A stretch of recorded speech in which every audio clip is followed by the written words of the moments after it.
This is Dune Talk, a DuneNewsNet.com production. Join us now for the latest Dune news, reactions, and lively discussions. Hey everyone, welcome to a new episode of Dune Talk. Here on the official show of DuneNewsNet.com, we cover everything happening in the universe of Dune. Today we have news on the movies and books, as well as collectibles rumors. One of those rumors poses an intriguing question. Will Gurney Halleck get his revenge against Rabban in Dune Part 2? This is Marcus Gabriel, your editor at DuneNewsNet.com, and I'm here with the other Dune Talk regulars. Hey, it's Garin. Great to be back.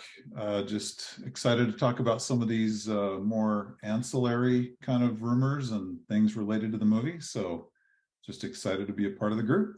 Johnny Sobchak here again, and thank you all for joining us. It's been a fun few weeks here on the show, and yeah, as Garin said, kind of just going through the rumor mill once again, and excited to hear everyone's thoughts today. Hey, Simon here. Definitely rumor time, but I'm excited that we get some movie news and some other news, because if you know me, you know I love action figures, so I'm going to get to nerd out in a little bit talking about these figures. Dune Movie News.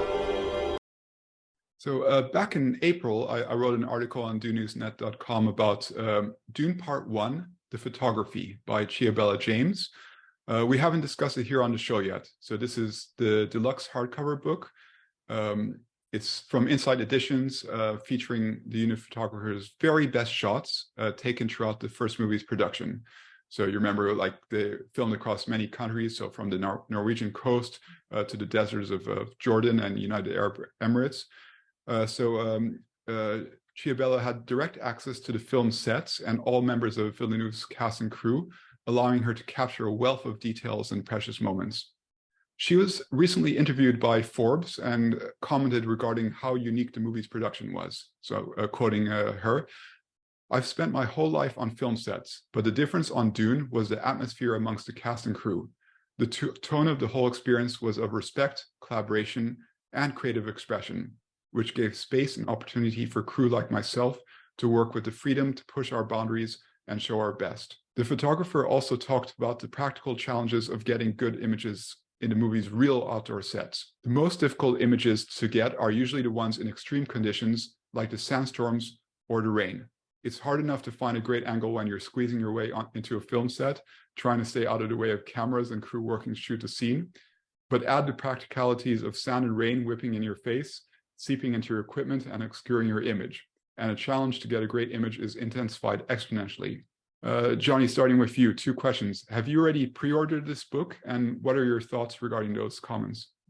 Yeah, so I actually haven't pre-ordered it, and I probably will not, because I did get the limited edition Making of Dune, Art and Soul of Dune for the first film, and that came with, which is, I guess at the time was exclusive, and to some degree is still exclusive, a version of this book with some of those private photographs and some essentially poetry from Josh Brolin, which was also really interesting. I have looked through that book. I haven't gone through it page by page just yet. I'll probably do that closer to the release of Part 2.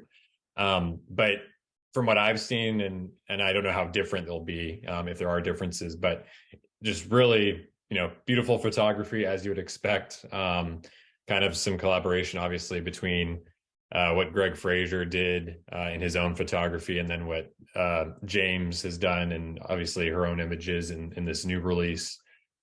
So I'm excited. I'll definitely, I'll be curious to see and hear what you guys think of it if any of you get it. And maybe that'll sway me into actually getting it, because I'm sure there'll be some overlap or similarities between the two. But it's really cool, I think, that they're kind of going the extra mile with some of these materials and taking advantage of all the different photography and documentation that goes into a lot of these high profile, big budget movies. Because there's so much stuff that the fans will never see or hear about, not just Dune, but any large scale production, from the set photographers and all the different artists involved, that they basically keep as their own personal tokens a lot of times, or maybe is used in some promotional material. But a lot of it kind of just goes, into the ether. And so I think it's really cool that they're giving us a chance to get a behind the curtain kind of look. And There's plenty of more books and art and pictures, I'm sure, that are going to come, especially for part 2 on the horizon. So definitely looking forward to getting that new stuff for part 2. But I think this is really cool for anyone that's still yearning for some Dune part 1 images and more insight to especially James's kind of experience in the movie making. Yeah, and it's good you brought up the Josh Brolin book, because that was exclusive to the limited edition, but and this hasn't been officially announced, but it has been listed for sale, like I think just this month. So I have to check if it's actually in stock or not. Johnny, how big is that book? That book is, and that's another thing. I don't know how big this James book is going to be, but the book with Fraser and Brolin's materials, not very big. It's not like a coffee table book. It's more of like a small, like diary size book. But the quality of the images and the pages and everything's really nice. So I'm sure it'll be pretty similar for this. I think that book is maybe 50, 60 pages or so. Okay. I'm not sure what the page count on this one is, but like I said, I'll be curious to see what the overlap is as far as like the material and the photographs and whatnot, the style. Yeah, so this one is going to be a full coffee table size book, I guess, similar to the Art and Soul of book itself, and it's 282 pages. So I guess there might be some overlap, but it sounds like there's a lot of images that are going to be exclusive, like first time to this book as well. You know, I really love the fact that Chiabella James she mentions, or she's quoted in this article in Forbes, that she was given the creative space to be able to use her talent and her artistic ability in a way that allowed her to capture a lot of the creative energy that was going on set. And just these shots that we see in the Forbes article, what I love about this is, you know, when I was a kid, and I would wait for the new Star Wars movie to come out, and they would have like a collector's edition magazine. This is way back before everyone was born. And I would love to get those, because they would have these images from Empire Strikes Back or whatever. And, you know, we didn't have social media and the internet back then. And I used to just really cherish those behind the scenes or those other shots on set, because that was something I'd never seen before, even though I may love this film and being familiar with it. So I love that we already have this out. I realize it's been some time since part 1 came out, but just looking at some of these images are like the Sardaukar images, and these are not the images that we've seen in the film, right? It's a little different angle, or it's a little different lighting, or something's a little different. And I just love that there's this creative genius in Villeneuve, and he's created this experience that we see on film or on a screen, but there's other derivative creative works that can come from this, like this book and like these images that she's captured.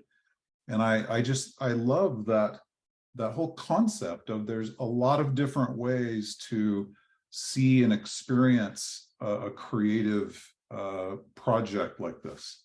So just really fascinating to me, and the whole article was really fascinating to me. So, you know, I would like to get this book, because it really does just give me a new angle into this movie experience. Garin, I actually remember those kind of like Starlog type of magazines. Yeah. You know, being the big sci-fi nerd growing up, being the big horror guy, I used to get Fangoria and seeing like just the makeup, like skin people dressed up in like makeup and all that. I'm super excited about this book. Like, I haven't pre-ordered it yet, but I will in the near future. Like, I love all those art books, like the art of, you know, Dune Part 1, the art of, like, I have all the Disney Star Wars ones. And, you know, I love the format also. It's kind of like widescreen, so you get more of the feel and scope than just a normal size book. And if the book looks like anything like the preview pages that we've seen, I also love how simple the design is of the book, like how you can really look at 2 images side by side and just really feel what they were going through when they were taking those pictures.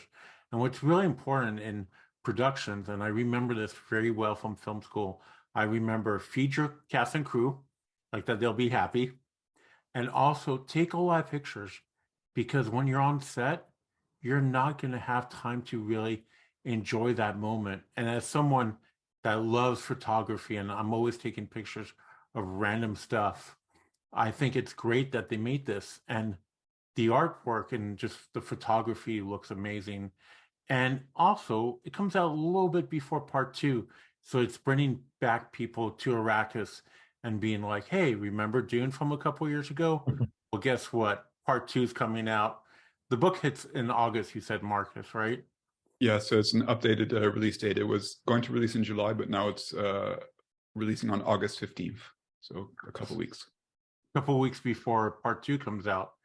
So I think it's great. Like people just walking around the bookstores, and hopefully Barnes and Noble gets their stuff together and puts out Dune again, and puts out this art book, puts out the art and soul of Dune, and just remind people, hey, Dune Part 2 is coming out. James, I think the first time I heard her name was back when they were doing the initial photos releasing before the movie got delayed the first time, I think, back in 2020, and getting to see those images. And I think it was like Total Film or Empire magazine. So she is someone who I've been kind of, I don't follow her on Instagram, but I have seen a lot of her posts and keep up with her from time to time, or check in time to time. Greg Fraser has reposted and like shared her, work before and given her praise, and Rebecca Ferguson has done the same. So, cast and crew involved, have highlighted her. And so I think it's really cool. I think that probably has given her a platform to get the opportunity to do a book like this. The DUNIVERSE, books, comics, games, collectibles, and more. A new Dune novel hits the shelves on October 3rd, exactly 1 month before Dune Part 2 premieres in theaters. Princess of Dune features 2 characters who play key roles in the movie. Of course, it's Princess Irulan and Chani. This prequel explores the backstories of those 2 young women, the former having been trained as a Bene Gesserit sister, and the latter having been brought up in the Fremen mystical ways by an ancient Reverend Mother. So looking at the timeline, it looks like this book will take place prior to the events of the recent Caladan trilogy. So those 3 books were taking place really within 1 year before Dune. And we'll get to see Irulan navigating the complex politics of the Imperium. Heir to the Golden Lion throne, she's seen to have a key role to play through marriage with, all these many factions that are seeking power. So she has to, manage all that going on and prevent that she becomes a pawn out of control herself. And then meanwhile, on Arrakis, Chani learns of the Fremen ecological dreams from her father, Liet Kynes, and she has to stand up to the oppressive rule of the Harkonnens.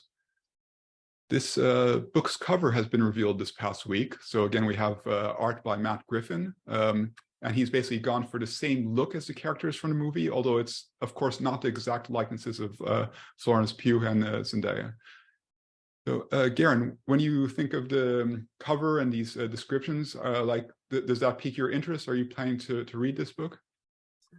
Yeah, I have not read all of the Caladan series, just the first one. And in terms of your question of what do I think of the art and the cover, I actually like that they're tying this in to Villeneuve's films, but not.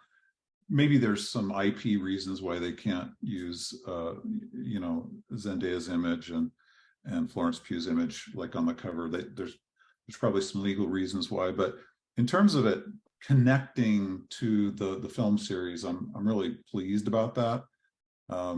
But yeah, I mean, in terms of like, I enjoyed the first Caladan book that I read, and I think I would really like this because these are 2 characters that I really care about, and they're the informal love of Paul and the formal love of Paul, right? So these are the 2 women that are the ones connected to him the closest.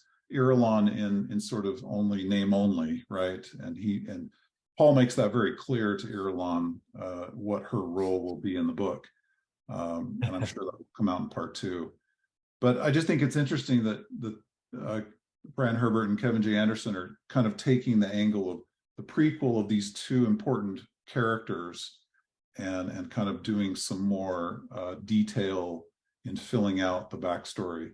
So yeah, in terms of fans who really like to go into the depth of the history and what leads up into the canonical books by Frank Herbert, they get it right. I mean, both Brian Herbert and Kevin J. Anderson, they add in new things, right? They come at it from an angle that maybe you didn't expect, but they really try hard to stay true, to the canon and to the main characters and what the characters would do in that situation. So, yeah, I mean, I'm getting behind in all of my further expansion books, but yeah, I think this would be a fascinating read.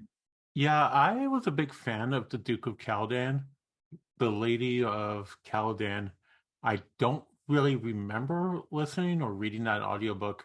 And the Hair of Caladan, the Paul one, came out last year when I was busy being in the hospital. So I need to finish reading that. But this one I'm really intrigued by. And what I would love is, like, you get one chapter of Erelon, one chapter of Chani, but somehow by the end you see how they're kind of connected somehow without even bringing Paul or the Atriedes into any of the sentences. Especially for Chani, I feel like there shouldn't be any mention of any Atriedes. Erelon, there should be, because, the Duke, they know about the royal houses, but I'm interested in that cover. Is just gorgeous. And that artist, I seriously think is one of the best artists around for any book covers or anything. At least Dune Expansion Universe isn't as bad as the old Star Wars universe, where there was like 20 books a year for a while, where it was like, come on, I just got done reading one book. I'm happy that as someone that likes hardcovers, I'm going to have all 4 of these hardcovers. The other ones are now coming out in paperback, and once again, comes out a little bit before part 2. So if people pick up this book, it'll introduce Erelon more. And look, I always make the joke that Paul doesn't care about Erelon, but I want to know more about Erelon. That's something I really enjoyed about the sci-fi miniseries in the 2000s. That we kind of got more of her story and where she comes from.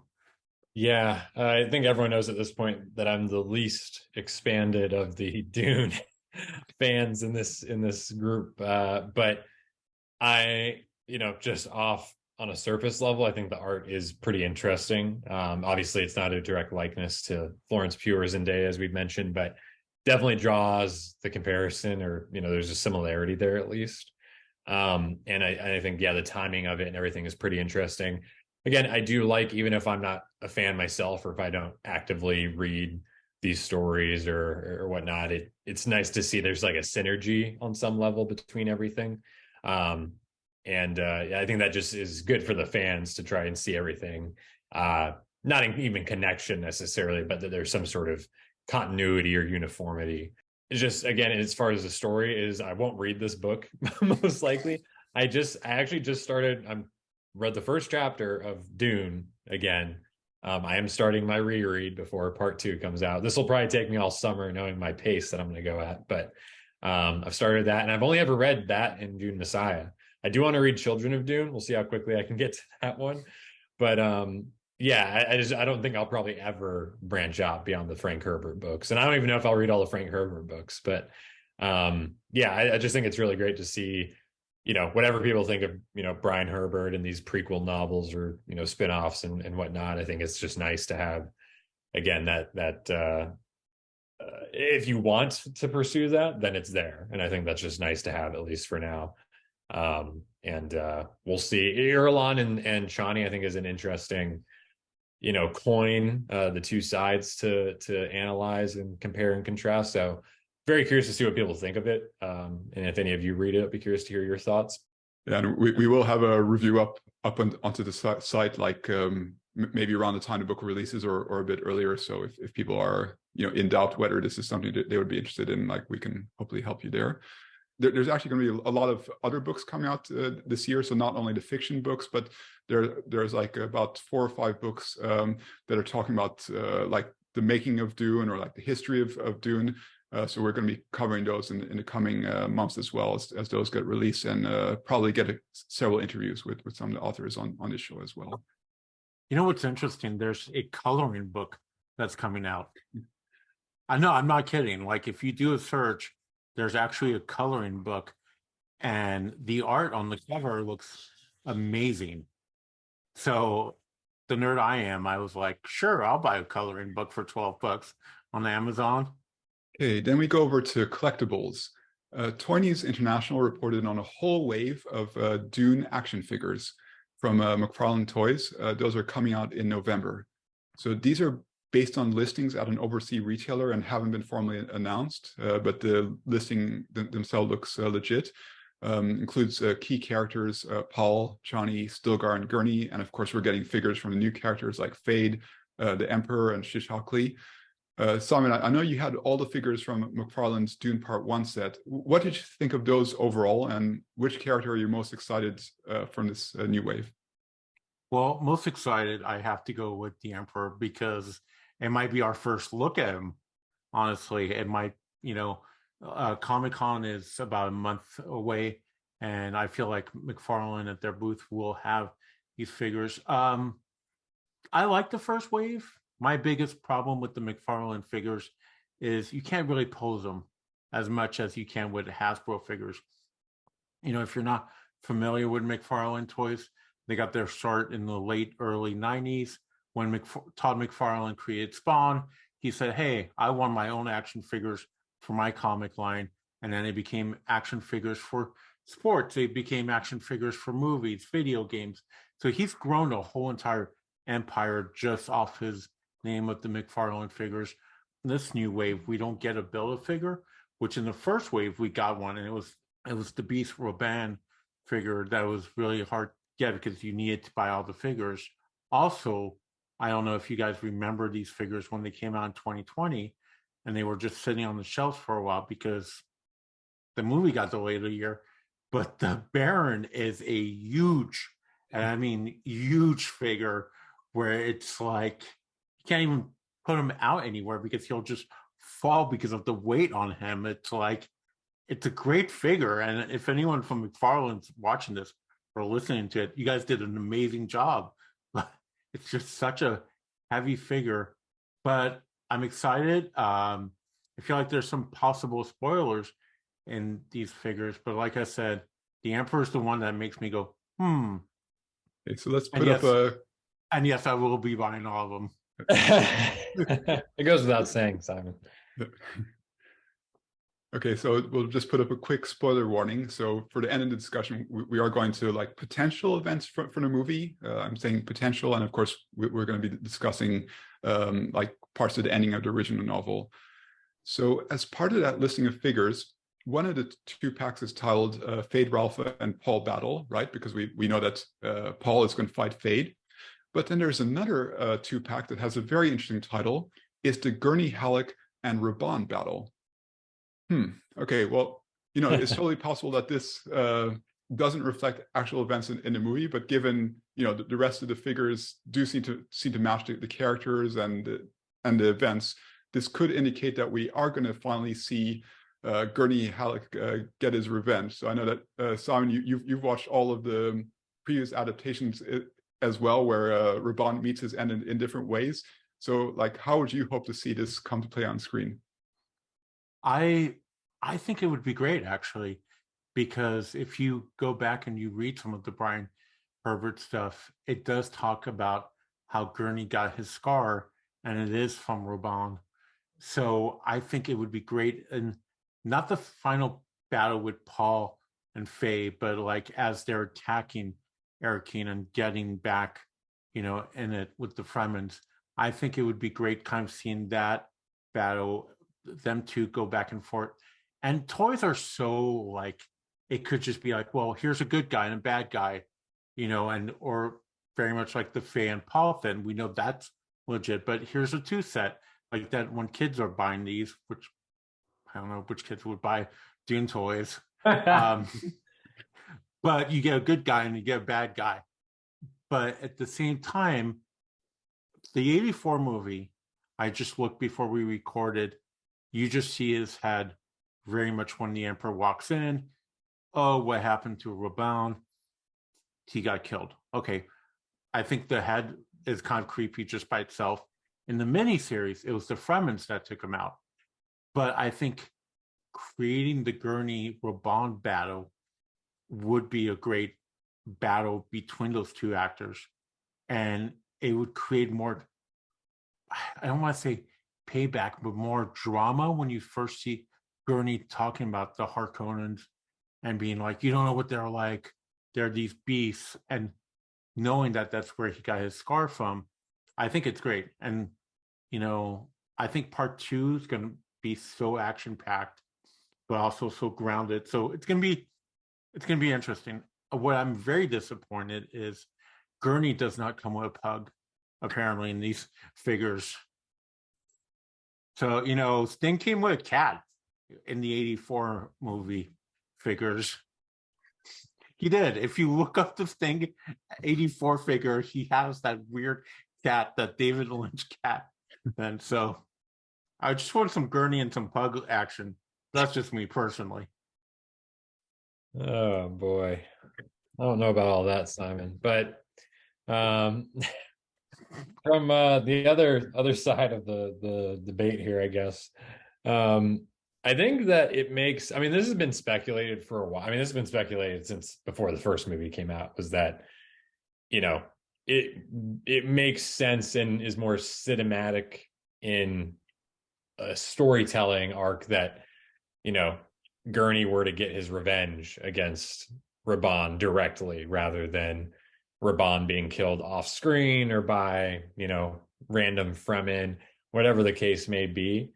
So that's been something that has been, I think, some people's minds for years at this point. And then, there is those images, the first images we got for Dune Part 2, and I tweeted about this kind of slyly without giving anything away. But they look like they're in the same place at the same time. And they're both covered in blood, and they both look very pissed off and like something's going down. So I think it's safe to say that there is going to be a direct conflict between these two. I don't think that's like even a bold prediction at this point, or a hot take. And I think that will make for a very cool, badass fight scene between Gurney Halleck, who's been a proven great fighter and warrior, and Rabban, who's been proven to be a complete savage and also a pretty deadly figure as well. So, we didn't get too much Rabban in Part 1, and it's already been promised. It was speculated, and now it's been confirmed and promised that there's going to be a lot more of Rabban in Part 2. And I think a big chunk of Rabban's presence is going to be during the actual battle at the end, where we know it's going to be the defense of Arakeen versus, the Fremen. And, Gurney is a military commander. He's probably going to be leading some of the troops that are going to be coming to the capital. And I think it makes sense that they'll come into conflict. And I'm really hoping that we get to see, I don't know what weapons Gurney is going to have in this. We know Rabban, and even looking at the photo that they released with Vanity Fair, he has that machete-like blade, this huge blade that he used to decapitate the Atriedes soldiers in Part 1. So we know that he's going to be back with that. And I don't know. I'm hoping, fingers crossed, this is maybe sick of me, but I'm hoping that we get just a nice, clean decapitation on screen of Rabban by Gurney, and we just see his head go. Fingers crossed that there is a Dave Bautista prop head somewhere that they used for Dune Part 2, just sitting on the ground. I just think that there could be something really. I think that would be a very crowd-pleasing moment, if you will, in a movie that probably isn't going to have, at least on the back end, probably that many crowd-pleasing moments, at least in the traditional sense. So they probably do need to beef up the action and violence maybe a little bit. I had two thoughts on this. The first one is what would Frank Herbert think of this? Because Frank Herbert does leave kind of some, he leaves some things up to the reader, to kind of fill in the gaps, especially the second half of that, of the Dune book. So, he isn't ultra descriptive with every single character action. or the detail around that character action every time, even though we hear their thoughts on the page. So my first question would be, what would Frank Herbert think of that if Villeneuve really is going to have the Gurney and Rabban battle to the death? And then the other thought I have is, the movie part one hasn't explained, the backstory of where Gurney came from, where the Inkvine scar came from. We know he hates the Harkonnen because he was very clear and dramatic about that at the very beginning of part one, when he's talking to Paul in the training room. But you would also, Villeneuve's a much better writer, and the screenwriters are much more skilled than me, but you would need to fill in some of that stuff to create the details so that we really see this as a revenge. We really see this as Gurney being able to destroy the person that hurt him so deeply and hurt his family and him. And so I would be curious to know, how long is this part two going to be? Because you're going to have to fill in a lot of that detail, in my opinion, to make that feel complete. Now, I guess you could keep it at a high sort of level, or rather a shallow level of, this is just an example, a simple example of Gurney getting revenge on Harkonnen as a whole, and specifically Rabban, who is kind of the manifestation of that evil next to his uncle, the Baron. But I think it does make sense from a cinematic standpoint. I'm a little torn as to whether Villeneuve is filling in a little too much, maybe, if I put my canon hat on of being true to the book. But it would be awesome to see it. There's just no question. Garin, I know Denis has officially said there's no director's cut, but I think maybe when part two comes out, we might get the ultimate cut. So let's start that hashtag. Release the vanilla. I can't even say it. Release the Denis cut. I actually think we're going to get an expanded cut eventually, when maybe both of them are out on home release, as kind of like one master cut. Garin, yeah, to your point, I think, you raised some valid concerns, I guess, because you're right, there isn't a whole lot laid down in part one as far as a direct connection between those two characters, and Rabban doesn't have very much, presence in the movie, of course. So I do wonder what extra material can they put in there. I'm sure there's obviously, as you said, there's ways that they can do that, but there could be a surface level way of going about it where it's not as detailed as, oh, this is the guy that did this to me and my family or something. It could be, more broad, but I could also see there's a flashback to Gurney surviving on Arrakis and saying, I'm not leaving. Rabban's here and he killed my family and gave me this scar. Like it, there's ways that they can definitely go about it, and I'm not saying that's how they will, but yeah, very interested to see how they decide. And as you mentioned, how long is this movie going to be? Because it does seem like there was quite a bit, It's so interesting because, again, I have to reread the book. I've only read it a couple times and it's been a few years, but there's a lot, but then there's also not a lot, like on the page, at least in actual plot, you know what I mean? So I am very curious to see how much is brand new material that they're creating for this story. The Irulan stuff is probably a great example. We know they're filling in some blanks there. And so, I kind of love, part of why I like this idea is because it makes me wonder more about like the overall story and like the character beats that they're going to hit with Rabban and Gurney in this instance, but just overall, because there is, there are spaces where they may just decide to leave it kind of a little bit more surface level, or they may expand certain things and give more detail. But I think Gurney, I don't think he's going to be a small presence in the movie necessarily. I think he'll be just as significant as he was in part one, in some ways. I think at least once he shows up, he's going to be a key player, helping Paul, and certainly during the last probably hour of the movie, which is probably going to be pure battle, I would imagine. Which again, it's so hard for me to imagine. I mean, in part one, we got some incredible action and just like the spectacle of the attack on Arakeen and the sandworm harvester attack. But it's just so hard for me to conceive of what this is all going to look like, because it's never really been done before, at least for Dune. And like, say what you want about the 84 version and the mini series, but we have high expectations about what this is going to look like, and Gurney versus Rabban is going to be just a small part of that. But yeah, definitely gets the mind working to think of all the possibilities. And remember, it could be an easy shot of Gurney just looking at Paul and being like, let me get Rabban, and just point at the scar, and kind of like, if you know, and awesome. Or it could just be two action figures, good guy versus bad guy, and we just spend the last 10 minutes rambling on about a scene that will never happen.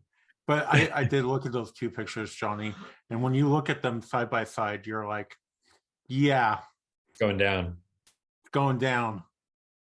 I just know Batista's gonna have a great little snarl for when he sees Gurney on the battlefield, and that'll tell the audience everything they need to know about this relationship. Yeah, and I think that comes back to the point that we've mentioned a few times when we were doing the review of Dune Part 1 movie, that there are things that do happen off screen, right? So like, there are like scenes that didn't make it into the first movie. There are probably scenes that aren't going to make it into this movie.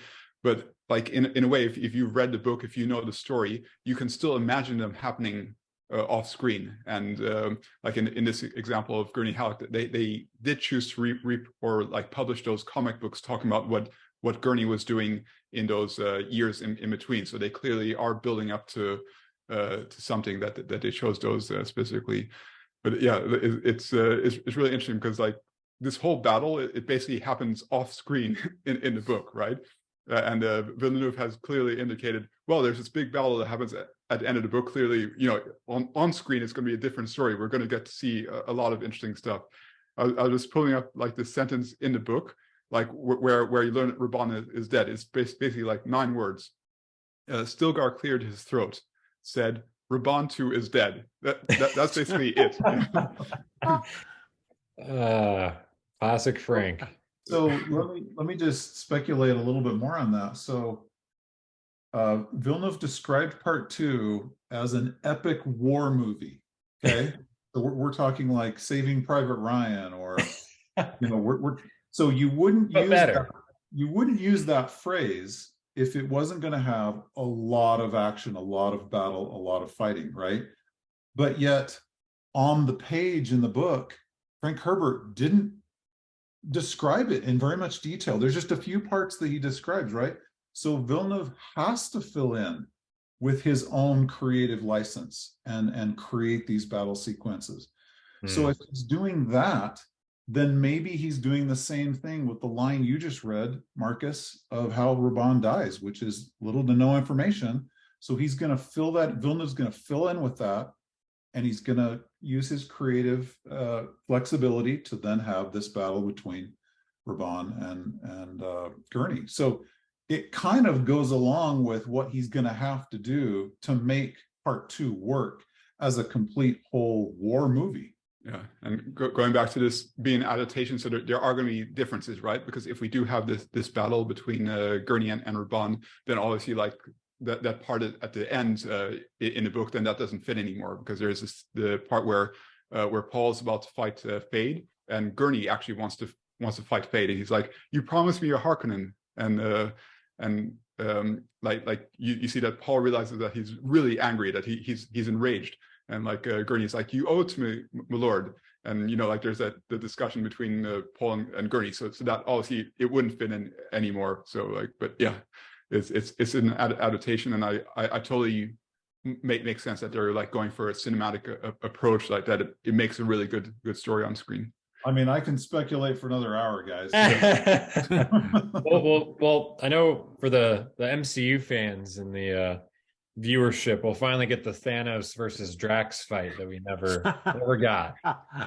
So that'll be fun nonetheless. I think that is part of, I mean, that is a good incentive, I feel like, if nothing else, for Villeneuve. Is he obviously already had this conception maybe of these characters in a showdown, but having these two big actors that people like, and they're in pretty badass roles, I think I'm so excited to see this in IMAX. Like, just thinking worms and thopters and Fremen and Sardaukar. It's going to be, if they pull it off, it's going to be unbelievable. And obviously we have seen very little, if anything, so far from that. So I just love knowing that there's so much to come, obviously. I actually think this whole entire thing is just promotion for the new Street Fighter, where it's Gurney versus, I was going to say Drax. Forgot his name. Versus Rabban. It's just promotional for a new video game, the Dune Street Fighter edition. Hey, I'd buy it. I would buy it too. Yeah, so that's a good note to close off on. So yeah, like we've seen quite a bit of exciting stuff already, but in actuality, we haven't seen that much. And just knowing that there could be all these different fight scenes, and like all these. Like, even when we're speculating about like what is Princess Irulan doing, and like some expanded things, I think even for people who are very familiar with the story from the book, that there will be a number of surprises, like there were several in Dune Part 1. Hey, this is Simon. You can follow me on socials at SDowdy, pretty much everywhere. And honestly, it's part of the fun, just counting down till the movie comes out. Crazy theories. I'm curious to go into the future and see how close we were to this in November, if we were totally wrong. So please, like, subscribe, and thank you for everyone that's having the conversation on YouTube. We really appreciate it. Yes, Johnny Sobchak here. Thank you all once again for joining us and supporting the team here. You can find me on social media, Twitter, Instagram, Letterboxd, etc. Johnny Sobchak. And it's gonna be a fun few months. Summer's starting up now, and by the time summer's over, it'll be Dune season. So it's gonna be a good year. Just excited to be in the discussion, and I think we might have to have an accountability on all our speculation in the end of November, just to see how we did. But yeah, just happy for the support. Appreciate all of your comments, and just happy to have you along for the ride. Yeah, this is Marcus Gabriel. You can find me at Marcus is Writing. And yeah, shout out to all the new subscribers, and yeah, thanks for all the support. Stay tuned with us here for more shows coming in the upcoming weeks, and stay tuned as well to DUNEWSNet.com, the website, and on social media for all the latest breaking news and more. So yeah, see you all next time. We hope you've enjoyed Dune Talk. Remember to like, subscribe, and turn on notifications so you know when the next episode drops. Stay tuned to DuneNewsNet.com and add us to your social feeds. Be the first to hear breaking news and reviews.